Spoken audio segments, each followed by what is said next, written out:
आज बजाज का जो फ्लेक्सी कैप है उसके बारे में बात करने वाला हूँ।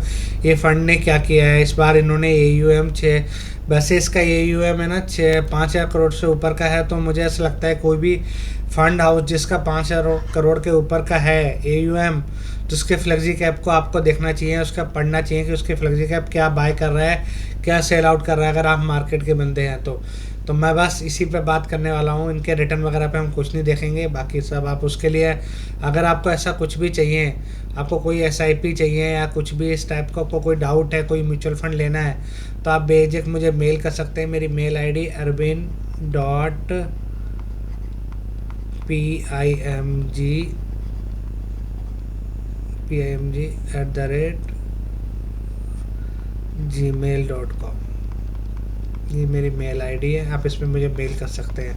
मैं बात कर लूँ यहाँ पे इन्होंने क्या ख़रीदा है नया, इस फंड के अंदर इन्होंने क्या बाइंग की है नवंबर में। तो नवंबर में इन्होंने क्या बाइंग की है आप देख लेते हैं हम। तो इन्होंने नवंबर में ये स्टॉक्स ख़रीदे हैं, मतलब नियर अबाउट 4 6 7 स्टॉक्स इन्होंने नए ख़रीदे हैं अपने पोर्टफोलियो के अंदर। आर्थर एनर्जी लिमिटेड का है, एंजल वन का है, फिर ये कोबक स्पेस की कंपनी है, AWFIS करके है, ई ई ई टू ई नेटवर्क लिमिटेड है, एक हिंदुस्तान कॉपर लिमिटेड है, फिर अर्बन कंपनी है, अर्बन का जो अभी लेटेस्ट ही IPO आया था वो ख़रीदा है इन्होंने। एक है ब्लैक बक्स करके ये कंपनी, इन्होंने इसमें बाइंग की है। टोटल ये किस कंपनियों से बाहर हो गए हैं, तो ये डॉक्टर लाल पैथ लैब से बाहर हो गए हैं, स्विगी से बाहर हो गए हैं, क्यों है पता नहीं भाई। मुझे तो ये बहुत पॉजिटिव कैंडिडेट लगता है आने वाले समय में, मतलब इतनी कम PE पे चल रहा है, पर फंड मैनेजर की मर्जी है भाई, कुछ भी कर सकता है।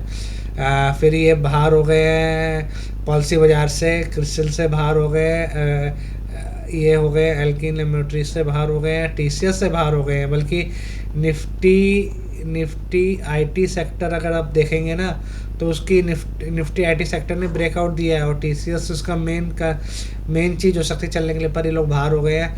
फिर ये हिंदुस्तान एरोनॉटिक्स लिमिटेड से भी बाहर हो गए हैं, और फिर HDFC लाइफ से भी बाहर हो गए हैं, टेक महिंद्रा से भी बाहर हो गए हैं।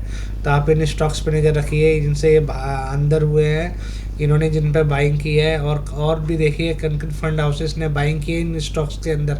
वैसे मैं अपनी पूरी प्रेजेंट करने की पूरी कोशिश करूँगा किन किन फंड हाउसेस ने इसके अंदर बाइंग की है, तो उसके हिसाब से टेक्निकल लेवल अगर आप जानते हो, देखना जानते हो, या फिर अपने फाइनेंशियल एडवाइजर से ही के हिसाब से अपनी पोजीशन बनाइए।